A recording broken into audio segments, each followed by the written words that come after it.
Well, Mr. Stasik, how are you doing today? I'm assuming that we are live. Should we maybe double check that? See some people coming on. Yes, sir. The only Yes, way that we sir. know that you're here is when we see those little hearts and those little likes. Sometimes those little angry guys go across the screen. So let us know when you're here so we can start talking shop today. Mr. Stasik, you started a bunch of trash. Look at me using good language and everything right now. What did we do? Well, you said What something. did I do? You told the truth again, and got a bunch of people all stirred up. So today should be interesting. Hey, I Should be remember interesting. a very wise leader once said, "The truth will set you free." That it will. Yes, yes. So, man, hey, So, how have you been?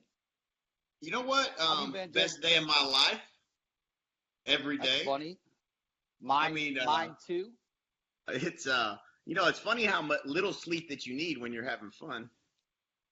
Reminds me when I was Yeah. little. Well, All right. speaking of sleep and speaking about just some changes ever since we got back from Jackson Hole. Um, I've been we had a great speaker who's the CEO and owner and founder of Icon Meals. Todd Abrams, and he had an amazing presentation on intermittent fasting, and I've been hitting that. Basically, 16 hours fast, you eat within an 8-hour window.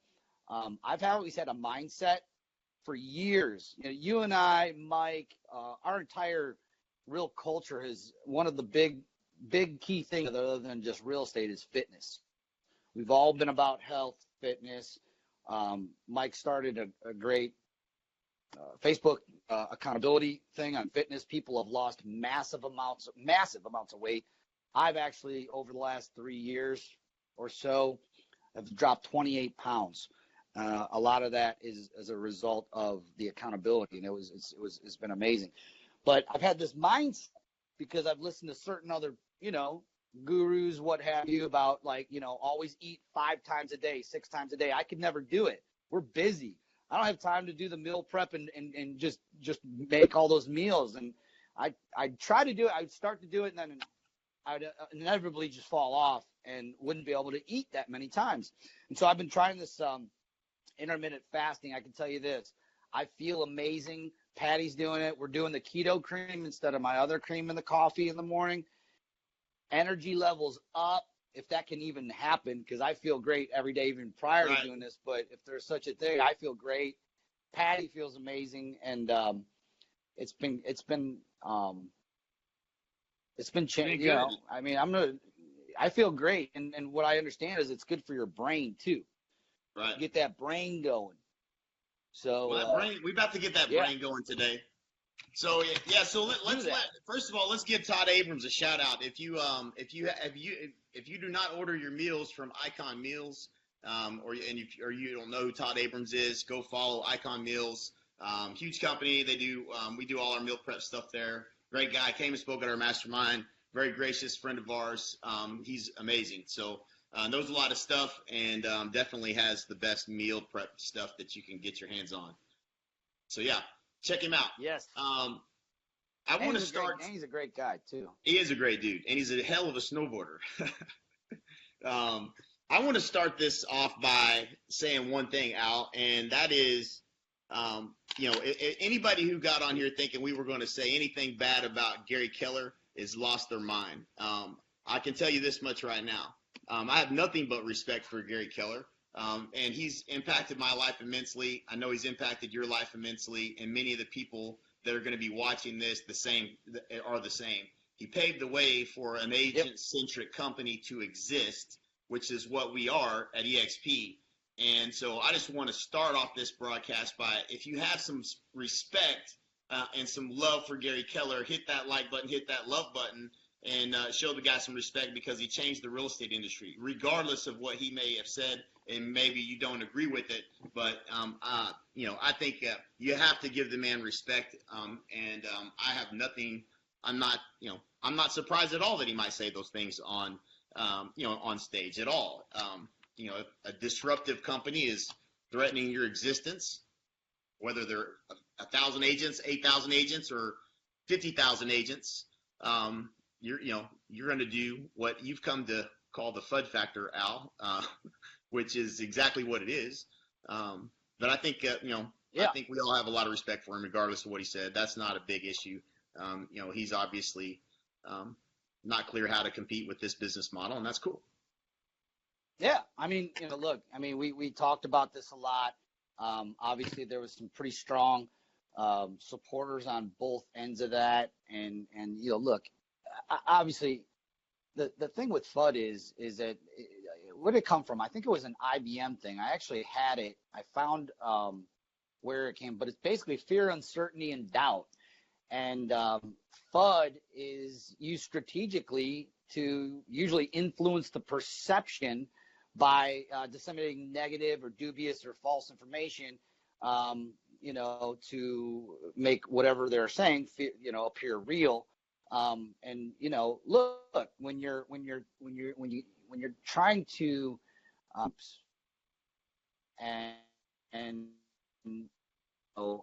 not saying I disagree with it, but talking about this earlier, if you were on stage, Jake, I think of you things,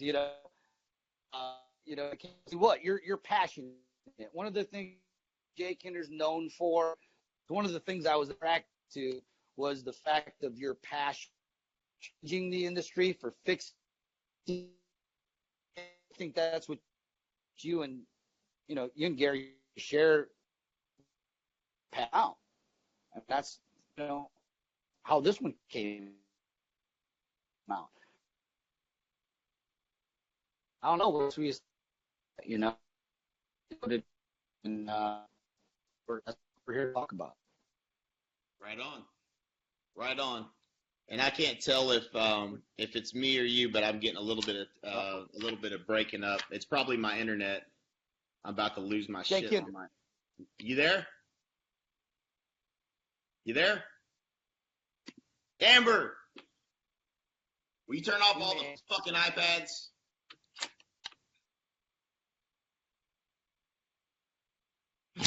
Oh, my internet provider is about to lose my mind on him.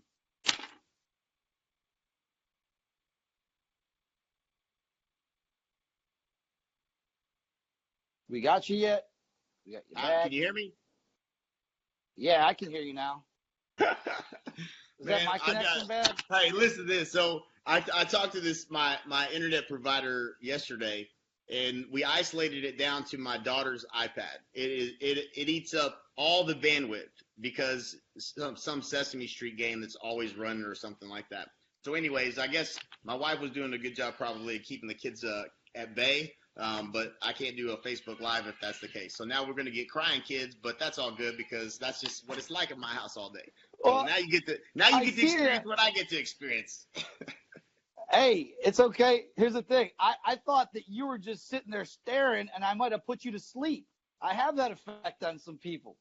So I just, at my end, I'm seeing you staring there, and I'm like, did I really put Jay to sleep? Holy shit. No, you didn't put me to sleep. I better pick it up. Yeah. Fortunately, I figured it out. It's all good. Thank you, babe. Okay, good. All right, cool. Good. So, Robbie said he could hear me just fine, but he said you were a little bit spotty, Al, so you might just double check here. So, really, here, let's talk about this. What are we here to talk about today, Al? I'll tell you what we're not here to talk about. I'm not here to talk about all the stuff that gets said and all the yeah, and all this and that and the other. I will say, the one thing I guess I would address from the speech that Gary gave and kind of the direction that Keller Williams is going is that, when anybody talks about a pivot, I've always got something to say because, I have attempted to make a pivot in a real estate from a company from NAEA to a technology-based company. So I've got a little bit of experience of how hard it is. I have nowhere near the kind of experience of many of the companies that have come before us that have tried to pivot. But when you look at companies that have tried to successfully pivot from being this to a that, let's go back and try to catch the disruptor. Let's look at what history tells us. Who in the music industry caught up with iTunes? Was there any record stores that shifted their business model from being mom and pop record stores and CD stores? Did any of those companies successfully shift and then catch the leader in a disruptive industry? And the answer is obviously no. When you think about Netflix, did Blockbuster try to pivot? I used to see Blockbuster mailing stuff in the mail. You could drop it off at their location, or you could go online. They tried to pivot over to becoming a web-based company, a cloud-based company, and they didn't successfully do it in time. And so I can only imagine, again, on a small scale, how hard it is, the amount of shift you have with real estate, with people, with everything you have, and the type of skill sets you need to build a cloud-based company and to make that pivot. I don't know of very many companies, if any. If anybody can name one, I'd like to know what it is, because I've never seen someone pivot and even catch the leader. And one of the examples of that is also looking at even Yahoo, which Yahoo didn't have to pivot. Yahoo just tried to shift and catch up with Google's strategy, and they couldn't even shift fast enough to catch Google because they moved so much faster than them. So when you think about saying we're a technology company now. I mean, I hope they're successful, because as an industry, we need them to be successful for the agents and for the benefit of, us, because I think none of this is about the brokerage. This is about us, the agent. That's what this is about. Yeah. This is about our success, and our longevity in this industry is going to be dependent upon the agent-centric companies that are left, which Keller Williams is the biggest. And, yes. And I believe eXp will be the biggest. So, yep. That's to me is, an interesting direction to try to go. I wish them the best. It's going to be really hard. But, one of the other things that I was fascinated by was, in a lot of our comparisons, when people ask us about a model, it's even in our webinar, which, by the way, we're going to post a link in there if anyone does. I think that oftentimes we often assume just everyone knows about the model. We often use Netflix and the Blockbuster thing, and that was something that they touched on a lot in there. What I thought was awesome, actually, was interesting, was that there was and I don't have the exact quote, but I'll come as close to it as possible. And what he had said was that it was the tech cloud disruptor disrupts the what do we call it? The property, the brick and mortar base, the physical. That was it. Thank you. The physical, and then what they do, and what he was actually talking about. He was talking about Apple, who started out, as that cloud-based sales thing, and now they have all the retails. And what happened was that the cloud-based disrupted, took out the bookstores, and took out the record stores, and then went right in and opened up their own retail. I think the statement was every great company is going to have some brick and mortar. And that's why we're seeing a lot of the people that are coming in. We have $100 million producers coming in, 200. We have a $300 million producer coming in right now, and with several brick and mortar offices. So, but it's exactly what he had said, and it's amazing. This is why the guy's brilliant, frankly. Okay, he nailed it.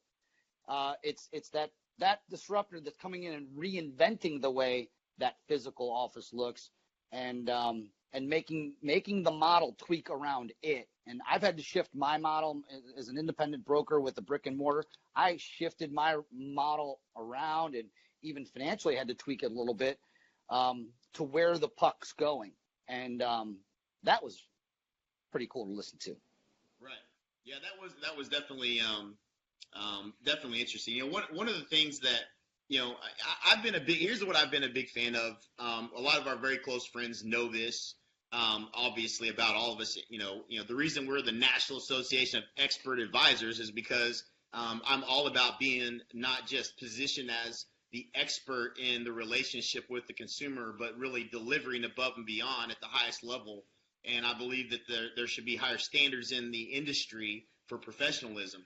And, that's just something that I believe when people are peddling the largest investment they make in their lifetime, that I believe that, the best representation is going to be the agents that are the most successful, most experienced, have the best track record of success in the industry. And that's one thing I've never liked about the industry. I understand why NAR is what NAR is, but they don't do anything about it because they've got 1 million people that are members of NAR. That's a lot of voters, largest association in the world, I believe.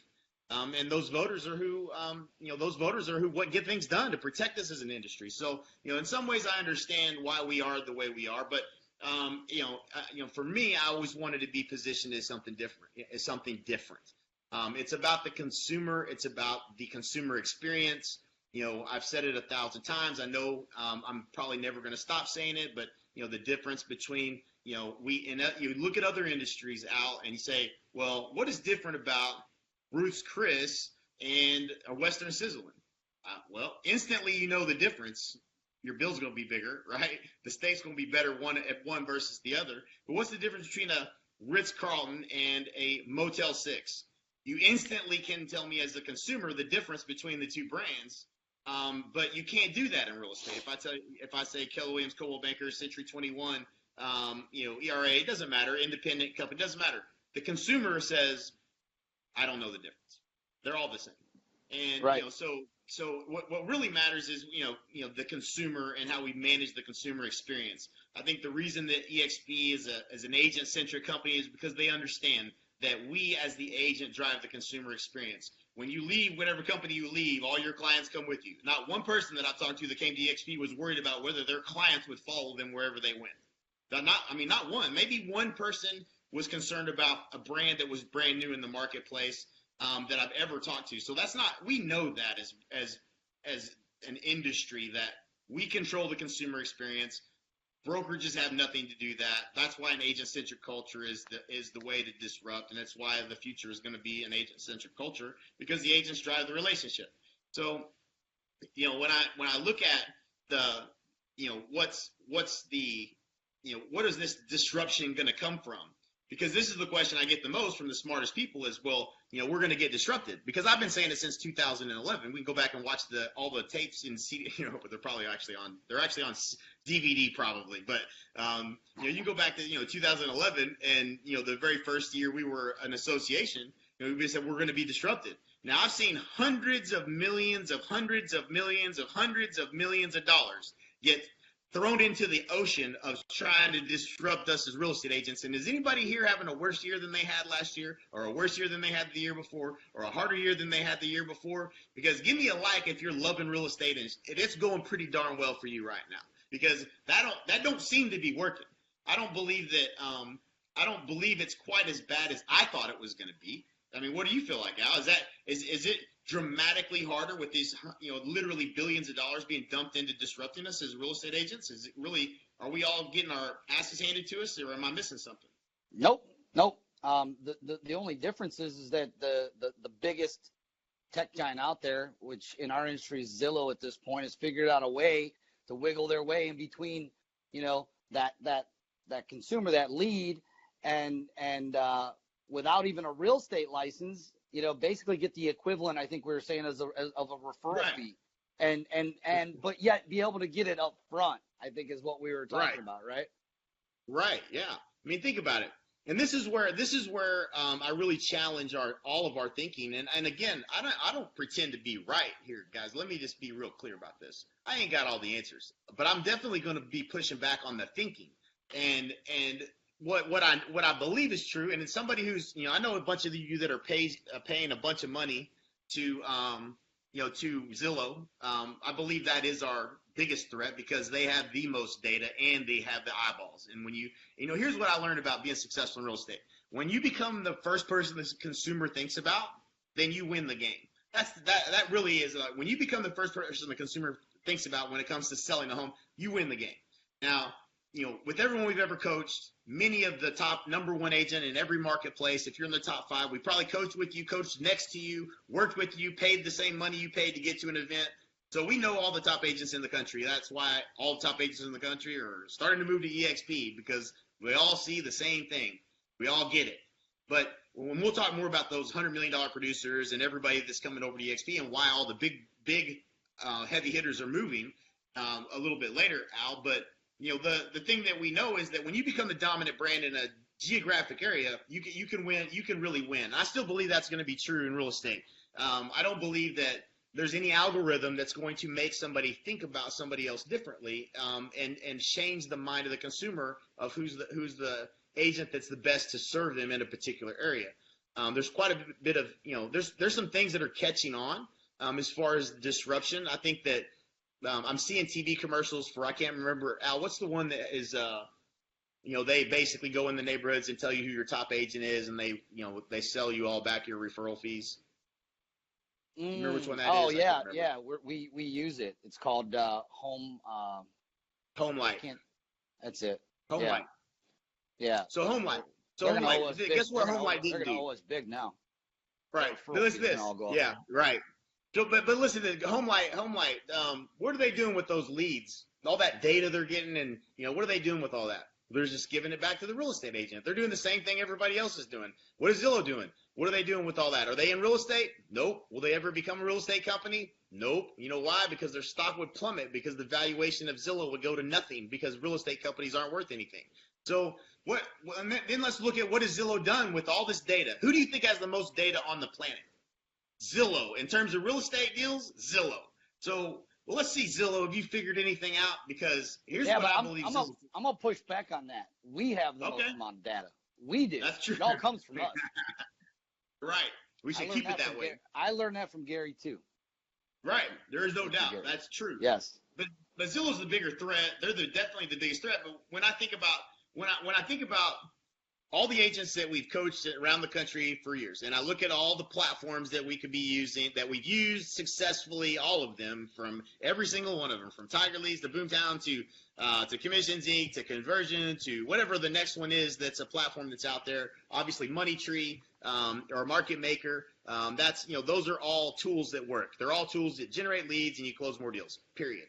But when you look at the buyer lead gen side of that, which is what most of these platforms are, most of them outside of Market Maker are not listing generating tools. They're buyer lead gen tools. What is the percentage? I'd like to see you guys comment. What's the percentage of conversion, if you know it, of your database of buyer home search leads? And let's just see what the numbers come into. And don't be lying. Tell me if you know it, you know it. But if you're making shit up, just keep it to yourself. So if you don't know it, put a question mark. That'll actually tell us how many people actually know it. Thank you, Gerback, for sharing that Home Light with me. Thank you, buddy. Up next, Kelly. Everybody was guessing. Wayne Russell guessed Home Light. So yeah. So all right. So I'm not seeing a whole lot. Maybe it's a little slow. We'll probably see those comments come in a second. There's a little bit of a delay, but 1%, Robert Schwab, 1%. Thanks, Robert. So yeah, so that's probably not far off, right? Like 1% to 3%. What I used to say was like, a really good percentage of those leads. If you get 100, one might close. 1%, 3% used to be world class. I would say if you got more than 3%, thank you, Eddie Workinger just said it, 3%. That's really, so 1 to 3%. I don't think I'm far off. Now, when you go, Amanda, so everyone's in agreement so far, and I definitely have seen people that have found ways to do better. But if you're just taking home search and you're not trying to mix a bunch of other stuff in there with it, and you're really being true to the numbers, your conversion rate's 1 to 3% for most of us. So if that's true, then let's go look at Zillow now, and let's say, well, what are they telling you on the phone? What are they telling you? They're telling you 10%. They're saying you should be getting 10%. Well, they're definitely, if that's they've upgraded their slides then since the last time I looked at them, because what they were doing is selling you on the return on investment. Now, what I bet you they're not doing is here's the other thing, and they may have changed this since I looked at it, but most people don't even know how many leads they're getting in Zillow. They don't even know the volume because it doesn't tell you that. They don't have a counter up there saying here's how many you got, because every time I try to coach somebody and ask them what their conversion is, they didn't even know how many damn leads they were getting. Oh, it'll tell you. They don't want you to do that conversion, huh? It tells you. Most people don't go onto the back end and look. To look at how many leads you get? Yeah, I mean, I just think I that's could be my wrong. belief. I could be wrong, but I know there's a back end that you can find out how many are coming in. You Right. could also figure out what your cost is per lead, per zip code. I know that, hey, I'm one of them. I'm buying Zillow Right. leads. We're profitable by buying them right now. Right. And I do have inside sales people who handle those and then hand them off as referrals to our team agents and even our partners in other areas. Right. We're getting Zillow in Boca Raton, and the leads can go anywhere from $50 a lead to $80 a lead, depending on the zip code and availability Right. and all that other stuff. But I just think that so I don't know. I probably just threw you off on where you were going. No, you didn't throw me off. It's good it's perspective. You're spending money on it. I think that most people that are on here are spending money. Some people are spending $10,000, $20,000. I know one guy spending $80,000 a month on Zillow, mainly for the seller side. But on the buy side, when you look at the cost, they're selling you on return on investment. They're saying, listen, you spend this much money, look how much money you're going to get. It's the way they're trying to move towards get you to pay that referral as much as the referral fee, which, by the way, I've seen as much as 40%, 50% referral fees anymore, which is just out of damn control.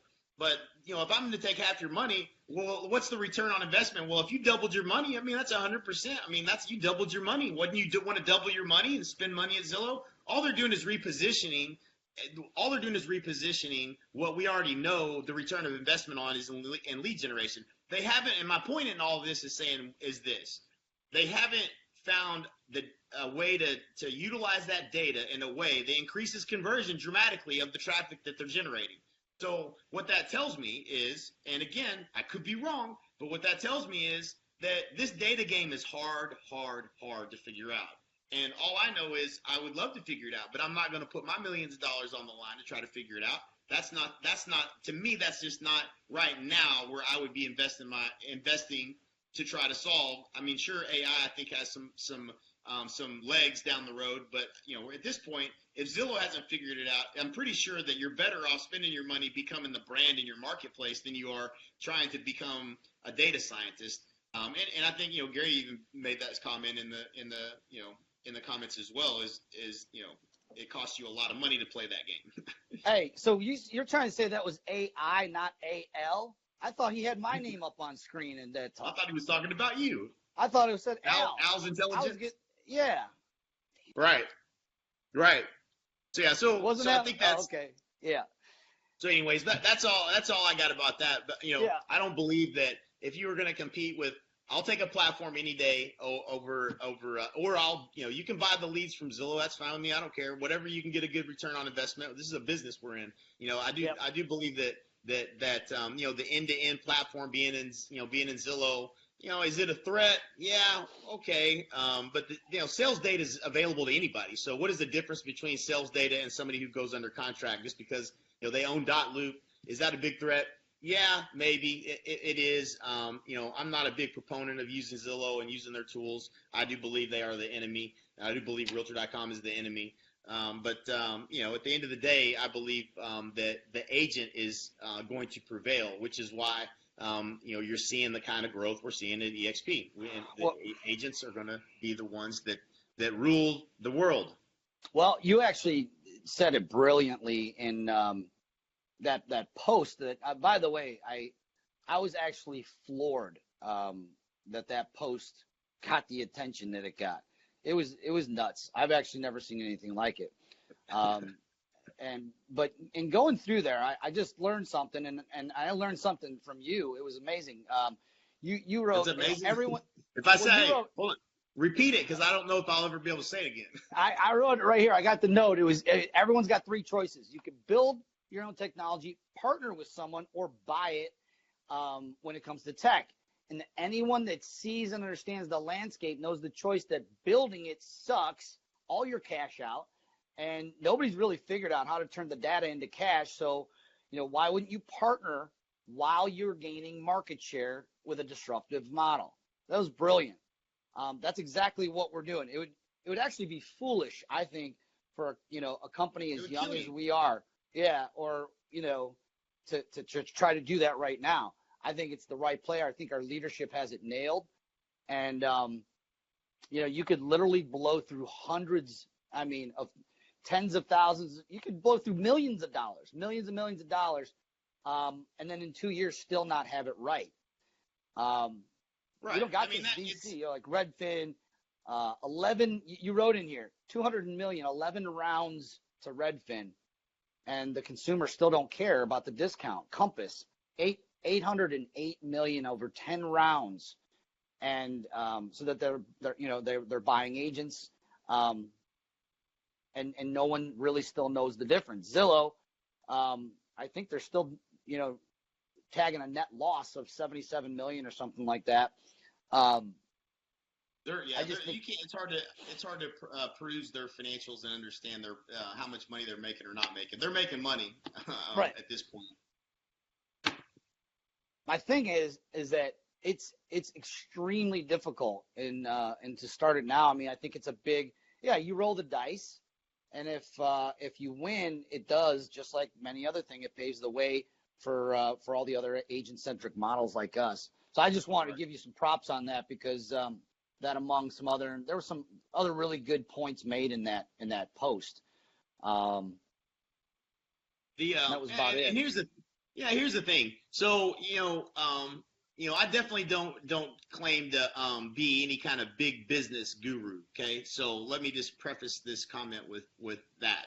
But we were 7 years in a row, 6 or 7 years in a row, Inc. fastest growing company, which is really hard to do at that kind of pace for 7 years in a row within AEA.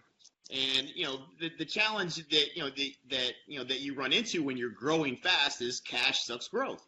And when you look at a fast growth company, you would never see a traditional brokerage grow at the pace that we're currently growing at eXp. Why? Because number one, the infrastructure for going and building, you had to go sell a region, go sell franchises, go get commitments from agents, then go build and open. And if you were going to franchise, that's how you would have to grow this thing. So what would happen? You'd run out of cash. There's no way. You couldn't grow it fast. So, being in the cloud and being cloud-based it was brilliant. It was brilliant.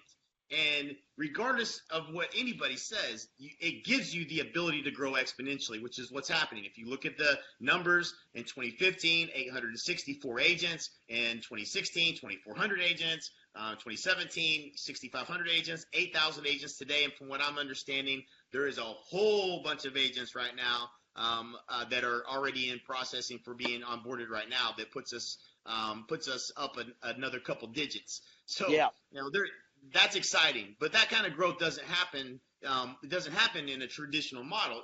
What's disruptive about this model is that we can actually facilitate that kind of growth without basically dying of indigestion, of burning through too much cash as you grow, which I experienced on a very small level within AEA, how to try to manage that. And it ain't easy. I mean, you literally are burning through cash so fast. The infrastructure and people, and you're trying to grow, is just difficult to do. So it's a challenge in and of itself, not a challenge that's easy to face no matter what kind of company or business model you have. Growth is difficult to manage. What I'm seeing is this company's done a phenomenal job at managing the growth, and to see the number of agents grow, and whatever it was 8 months ago, they've doubled in 8 months. Okay, you do go backwards and do the math. 8 months ago, they doubled 4,000 to 8,000. That tells you something about the leadership team. It tells you something about the business model. It tells you something about the people that are involved. It tells you something about whether it's good or it's not good. The attrition rate of agents in this company is way less, 7 to 10%. I don't know the exact number, so I'm going to make something up based on what I have been told. I don't know if it's true or not, but I believe it's 7 to 10%, somewhere in that range at eXp versus at let's just give any company. If any company that's growing really fast has a better than 30% attrition rate, let's just do the math on that. Let's go spend a bunch of money on data and tech, and then let's take that money and let's take these 33 or 30% of agents that you're going to lose this year and go try to replace them at the same time, and try to manage that. No, thank you. It's just a difficult model to try to execute. It's all about trying to keep agents. How do you keep agents? You take that money that you were keeping for yourself as a privately held company, or with the regionals that were not able to really add value at the level that you can, by giving that money back to the agent in a generous revenue sharing model that allows the agents to help grow the company and be rewarded for doing so. And that's why you see the kind of growth that you see. And it's going to continue. There's nothing that's going, I'm not saying nothing's going to stop it, but, I think, if I was a betting man, which I am, I would bet that it's not going to slow down. I'll tell you that much. Yeah, I wanted to unpack one other thing, and this came out when Kyle Whissel and Dan Beer came aboard. Was that about a week or 2 weeks ago? First of all, yeah. So I don't even know, man. It feels like weeks ago. I don't even know anymore what days or weeks and weeks or days. But give a love if you love those guys. Mary Maloney, Dan Beer, Kyle Whissel, Cujo, Curtis Johnson, helped with getting those guys on board. What an amazing team. $500 million of production. If you know them, if you love them, respect them, give them some love, some likes, because, man, we're happy to be partners with them. They are a good group of people to be in business with, and I'm happy to be partners with them. Yes. And I mean, what I thought that I learned from Kyle, and it's great because we have all different perspectives. When I joined 6 months ago, I got messages from Facebook and text messages because the biggest thing is that they wanted to know why, I grew a company from a RE/MAX team to an independent brokerage, saw a fair amount of success, grew it to a $1.6 million company, doubled from when I was with the big brand. Why in the world would an independent broker who's been successful close that and merge and link arms with eXp and us? And we've discussed those, so I don't want to go into all the other reasons that we've talked about. With the one thing that Kyle, who his company's doing $200 million in volume, closed volume last year, and again, we're absolutely we obviously can't say names of some of the people we have in our let's call it in our pending that have not closed yet, under contract. But we have a $300 million independent who's onboarding and coming aboard right now. You got to ask yourself why, and why would, after being massively have amazing culture, amazing leadership. These are people that have, massive influence over a lot of people. Why would they close their brokerage? And some of them, and this was the aha, have been made offers by some of these big companies that come in and buy them. And if you could, because you have a great perspective on this, when it comes down to let's say you're massively successful in building your real estate business. First of all, you got a team. The chances are nobody's going to come and stroke you a big check for if you grow your real estate team out, maybe if you're independent. But let's just say you are. And let's say that you're netting $1 million a year. Very, very few people have accomplished that, but we happen to know a lot of people who have, and a lot of those people are linking arms with us right now. But let's just say, why would someone not take the check? Because first of all, explain and let's unpack what that deal looks like, Jay. Right. So sure, man. So here's the thing. Here's what, if you're doing 30 million or above right now, and you think you have an exit strategy, you think that I'm going to sell this business. And unless you've been in that position where you've actually had offers, deals on the table, a term sheet to look at, you don't really know what that deal is going to look like. You have some hope that you're going to get something, some type of multiple. Well, in real estate, it's a multiple of your EBITDA, which is not a very big multiple either. 1.5 to 3 times your EBITDA. So you're talking 1.5 times your profit. So okay, well, what's that? What's it? Best case three times. So if you might get a $3 million offer if you're netting $1 million a year. Now let's be real honest. There's not a lot of agents. I'm one of them that have stepped completely out of their office and moved all the way across the country to some other city and then never went back. Now, I can tell you, when you do that, you're out of your business, okay? But if you think for 1 second that my business did better when I left it, you're wrong, because it didn't. It did never do as much as it did when I was there, and it never probably will. And that's just the reality of the people that know, like, and trust you, the leadership in the community, being involved in the Chamber of Commerce, being a pillar in the community, and then being gone. The relationships you have and build, the charisma of that leader that's in that company. When you leave that business, it does have an impact, and it has a big impact over the course of time, unless you have strong leadership in place that is really ready to take it on. And we've watched a few of these deals get done where the offer's on the table, and well, here's the deal: you got to stay on for 3 more years. Well, if you're going to stay on for 3 years, basically they're paying you with your money. So what the hell did you do that deal for? So that deal's no good. But then what happens if you do leave? Okay, if you step out, there's a clause in the contract that says that if you lose any agents or your revenue goes down or your profits go down in the first 5 years, you got to pay a certain percentage of it back. So now you're on the hook for it, and you're not even there. So what are you waiting around for to do that deal? So until you get in that arena and you really start looking at we're seeking truth here, right? Like, this is, there's a lot of things I'm really hopeful for, but let's talk about truth. The truth is, you ain't building a passive income where you're at.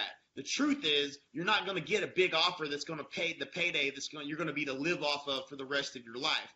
And the truth is, the biggest opportunity in your lifetime probably is moving your business to eXp if you're an influencer or you're a $100 million producer, because you have the ability to leverage that to attract people to come to this company, partner with them, add value to them, which is way more fulfilling than selling another house anyway, and helping people grow their business within the framework of eXp. Why in the world do you think all these people are going to eXp? That's part of the reason. It's not the only reason. It is a big reason why a lot of producers understand that in the brand and the independents are trying to come to eXp. It's the rocket guy, call it greedy, whatever, but I'm all about getting more wealth for myself, my family, and my future. So that's an opportunity that's never existed for me before. The iPad, it's coming into play again, man. Did they fire that iPad up again? I don't know. No, it's working. Oh, did I cut out? Damn it. Yeah, just a little bit, but no, I think everybody got it. Chris Waters, we should all quit real estate and start a tech company, he says. Right. Well, the debate there is the multiple on the technology is much greater, right? But let me tell you what's not fun. Chris Waters, my good friend, I love you. You're one of the few people I know that built a company that nets $1 million. Let me tell you what's not fun. Building technology. Man, anything you can make a customer happy has fun. Anything that you can't is not. And let me tell you what I can't do is I can't go fix it. Hey, you're not happy? Let me fix it for you. I can't go build the technology and fix it. I want to ask you this though, okay? Because you did this. You literally shifted your entire company from its focus of making sure agents had all the tools, coaching, whatever they needed to double, triple, quadruple their business. That was what you're about. You guys shifted, and the leadership shifted. And what did that do? I remember this extremely vividly, because how did it affect your culture? How did it affect how did it affect your commute coming into work every day? I'm talking, let's just call it what it is, because your leadership did have to shift. What happened? Hey, Curtis said, hell no, Chris Waters. Curtis got him a piece of that. Curtis got into that game. Yep. Hey, let's go fix it. Let's go build it ourselves. And I'm not saying that it can't be done, but let me tell you something. If there was one thing that I heard that was right, and all of it was said at family reunion, it was Gary Keller talking about go try to build your own technology as a real estate agent. That's the fastest way to go broke. I mean, you can't imagine how many millions of dollars it cost us to do what we were doing. And not to say that it hasn't turned out okay for us, but you're better off finding a good business partner like we did with Market Maker, and that's a better strategy than trying to go build it yourself. The odds that you're going to get that and get a product market fit, when shifting a business model, it's just really hard to do. Hats off to you if you've done it and done it successfully. It's just not easy to do. So, I'm out. I'm going to sit out on that one. I'm going to be on the back of my boat, and I'm going to be back then at Key West, and we're gonna be cooking some lobster and having a cold drink with my toes in the water and my kids playing on the beach. I know that's where Mike Reese is gonna be. That's where I'm gonna be, Al. I know that's where you and your family is gonna be. Y'all, everybody else can choose wherever y'all want to go. I'm talking about that 120 footer now. That's what we're talking about, right? Right. So, hey, listen, everyone that's logged on here, and we appreciate all the comments and the likes. Can I get some likes? Can we get some love for people that have used Commissions Inc.? I know that's a great story for us. The only reason I'm bringing it up is because they did get purchased by, that was one of the things that was brought up. Fidelity did purchase part of that company, or all of it, the majority of Sync, I believe. And there was a comment on there about the data and who owns that data. And I believe the comment was, if you use Commissions Inc., the Fidelity owns your data, and they're going to use it against you because they use another. Our good friend Dwayne Legate, haven't caught up from him in a while. It just brought back good memories because I remember meeting Dwayne in it was Kentucky. It was the Kentucky Derby of 2012. Am I right? Yep. And I never met him before, and he came in, and we were hanging out with. That was like mastermind number 2, and it was like Commissions Inc. Who? No one knew Commissions Inc. at that point, and he was just building it. And the reason I'm bringing it up was, he commented on the post yesterday, or I'm sorry, Sunday night is when I put that post. It feels like yesterday because it feels like that post hasn't ended. But he wrote, and I'm just quoting what he wrote here, is that Fidelity does not own the databases. They own the majority of Sync. They have never and will never have access to the database. Not my quote. That's from the man who took that company big, and hats off to him as well. Great. You want to talk about great mentors? Yes. You want to talk about somebody who built a tech company and listened to the masses and just I've never seen anything like it. To be honest with you, that kind of like it was incredible. Dwayne Legate did the most amazing job in building that company I've ever seen. It was amazing. We watched it from not from the very, very, very beginning, but close enough. Incredible leadership, incredible company, incredible team, just amazing. So, yeah, kudos to them for what they've done. Another great leader. Yep, another great leader. Yes. I'll say he's a bigger man than me. I don't think I could have done it. Man, there was something else too that I was going to say. Forget what it was. There was a comment. Eddie had a comment about the sustainability of revenue share.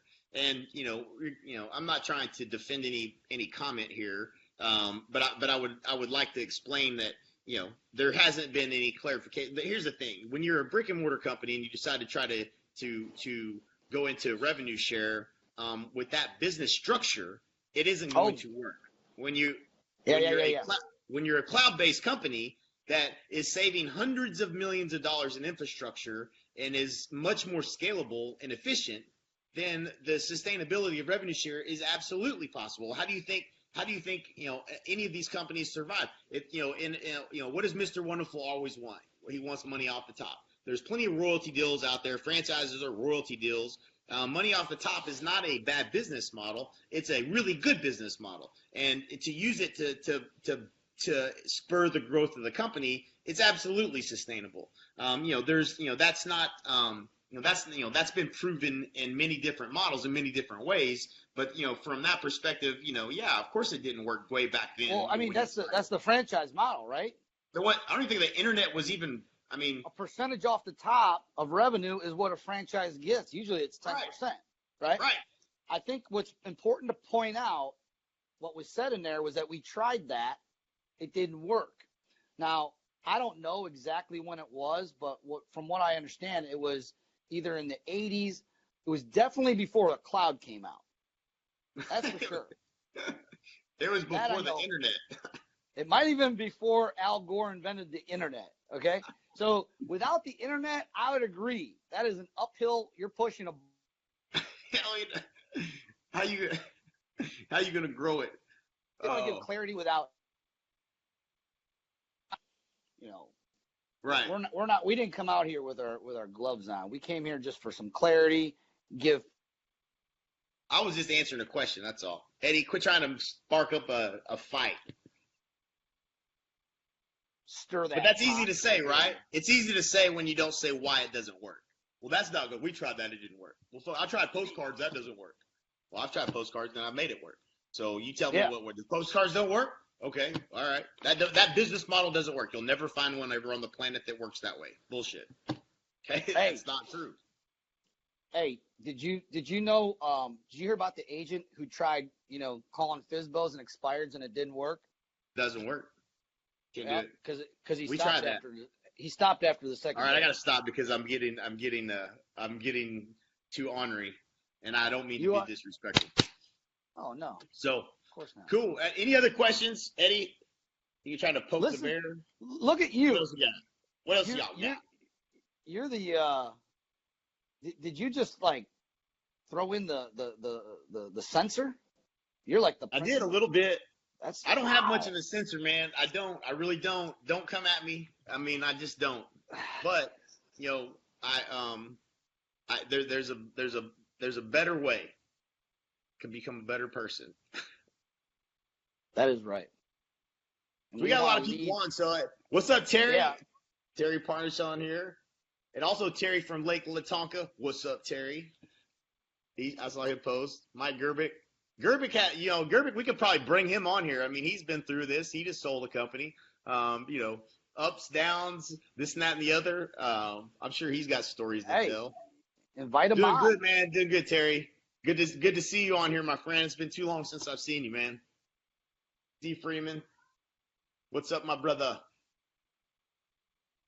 Let's see who else we got here. We got Matthew Rand. What's up? Sheila Verjon. What's up, Sheila? Got some players on here. This is a fire group. Hey, listen, I see somebody posted a bunch of fire. Who just posted a bunch of fire? Cliff? Hey, how about we put all our fires together and make one big fire? Maybe you've heard us say that before. What would that be like, guys? I think let me tell you this. Who's betting right now that who right now is betting that the only top producers in the country that are looking at eXp have already come on board, and there's probably not any more that are looking. If you think that might not be true, maybe hit the like button or the that's crazy button if that's what you believe. Because let me tell you something. It's absolutely crazy. Actually, in 3 minutes, I'm probably gonna get a phone call from one of those top producers that does 400 deals a year that I haven't talked to in a couple years, but they're coming on board. And hey, is that guy? Yeah. Is that the one using the bolt-on technology?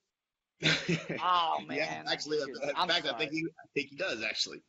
Erase See it. there, erase look. that. Erase we can't help it. We can't help it. I'm sorry.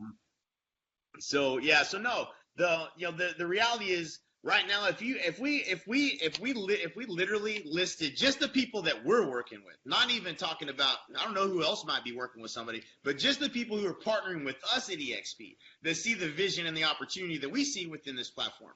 If you just look at that list of people, you would be like, oh shit, this is unbelievable. It's unbelievable. It literally is unbelievable. But you'll see one after another of the big heavy hitters are coming. And what do you think happens when that happens? Everyone else comes right behind them. Influencers lead the way in this industry. When smart people make moves, people follow. Well, the reason that happens is it because it gives less and less legitimacy to the FUD factor. The FUD factor just keeps shrinking. The more people that are seeing, you see a guy who comes over doing 200 million, he's netting $1 million. This person's not hurting. They're eating steak and lobster every night, right? So we're not talking about people who are unsuccessful or wondering where their next bowl of soup's coming from, and that's just going to keep shrinking it. That FUD factor's here right now. We're going to keep seeing it go down, and man, I'm thankful and grateful. I want to, Cliff's on here. Thank you so much. I don't think I give enough thanks to Cliff Freeman. Thank you so much for staying on me and kicking me. He helped me grow my business when he was working for you as a coach. He was my personal coach. Just an amazing human being. And then, of course, brought me this opportunity. Gene Frederick, the GOAT. The GOAT. Down in Miami, checking out some boats. Thank you, Gene. Thank you, Rob. Brent, Rob Flick, Sheila, paving the way. Rob Flick. Yeah, Rob Flick, Brent, Gove, A Jeff. lot of great leadership in this company.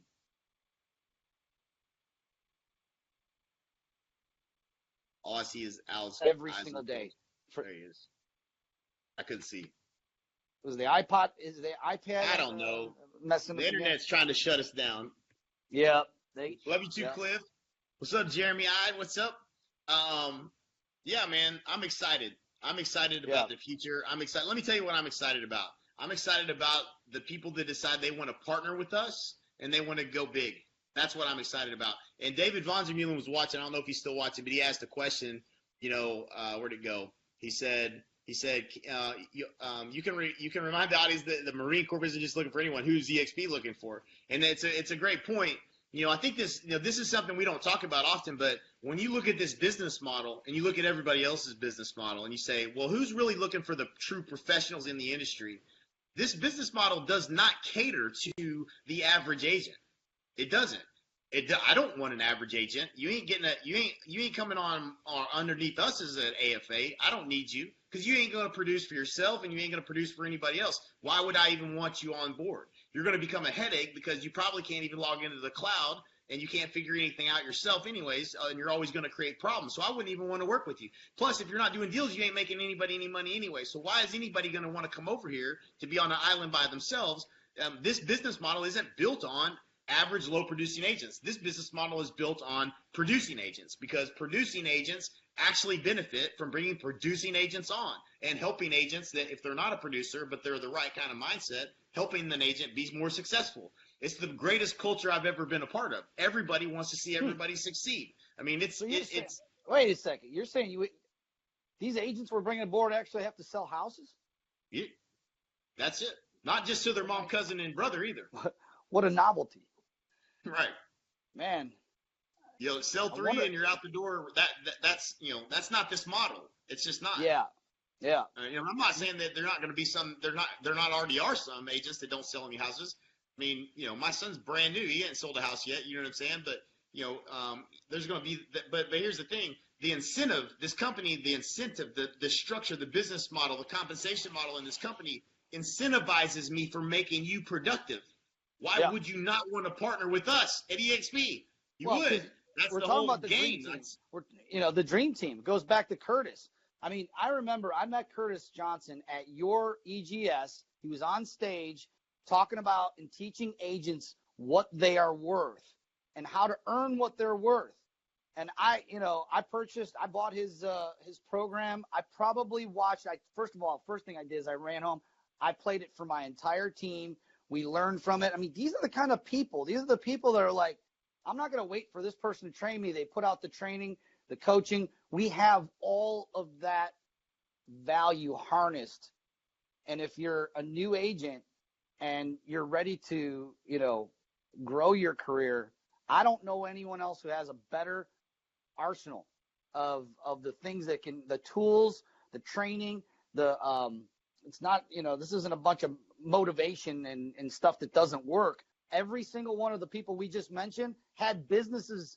They weren't, in the coaching business and saying, oh, trying to do this, this, and this, and not actually doing it. Coach Cliff, he was coaching me. He was out there selling real estate. 500 plus sales a year.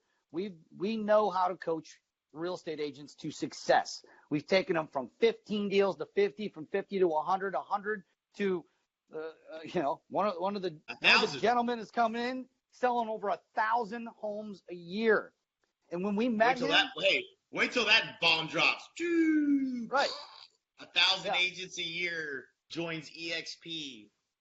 Yeah. And I'm not saying that, we should get any of the credit for it, because the truth of the matter is we could give everybody every secret we got out there. Still, there's a small percentage of people that are going to succeed with it. The question is, what do you think the odds are? You want to align with a company who says you need to train with this training material and that's it, or get a perspective from all these badasses who are coming aboard, who's figured it out, who's wrote training manuals, who've put education like the CHSA together, or what Curtis Johnson had put together for, I don't remember what he called that. I bought it. It was a long time ago. Positioning for profits. Positioning Curtis, for profits. I know your product. I mean, he was the king of duplication. You know, Yeah. I mean, talk about Dude, duplication all through video and legendary. all that. Legendary. Absolutely. So yeah, And this is the thing that you're betting on, guys. Like, this is what you're betting on. If you're on the fence, I can't believe you're watching this if you're on the fence. But if you're like trying to figure out whether you should do it or not, like, whoa, should I try to make it work? Think about it this way. Do you bet that if we said, listen, you're going to get everything that me and Michael Reese have ever created, the things that we sell for thousands, $2,000s, $3,000s, $5,000s, $12,000, the things that we sold to make millions and millions of dollars, to be one of the fastest growing companies in the country through NAEA, all the things that we've ever learned, everything we've done to make you successful, we're going to partner with agents across the country. And if you're telling me that you don't believe, you would bet against us partnering at eXp and getting agents to partner with us and partner with us, you're crazy. You're crazy. This is a no-brainer, guys. I don't know what people that don't see it don't see, but like, hopefully it's starting to sink in. That's all I got for y'all today. I got to jump on a call and help one of my new business partners. Well, what was that?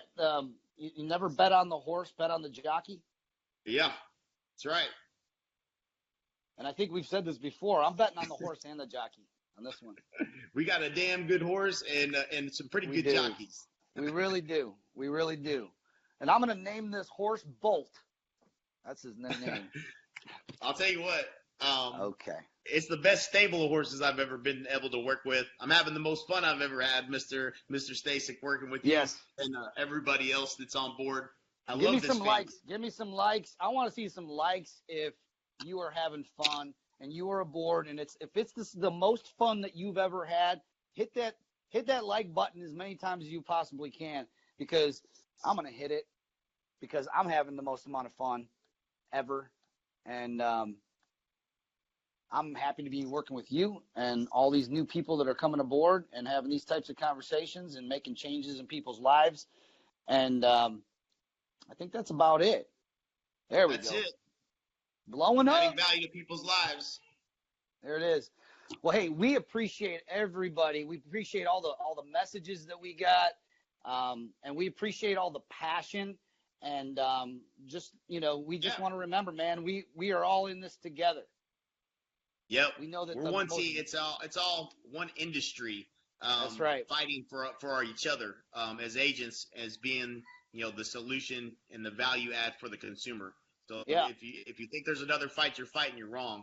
That's the fight we're fighting, and we're just proud to be elbow to elbow, kneecap to kneecap with you. Yep.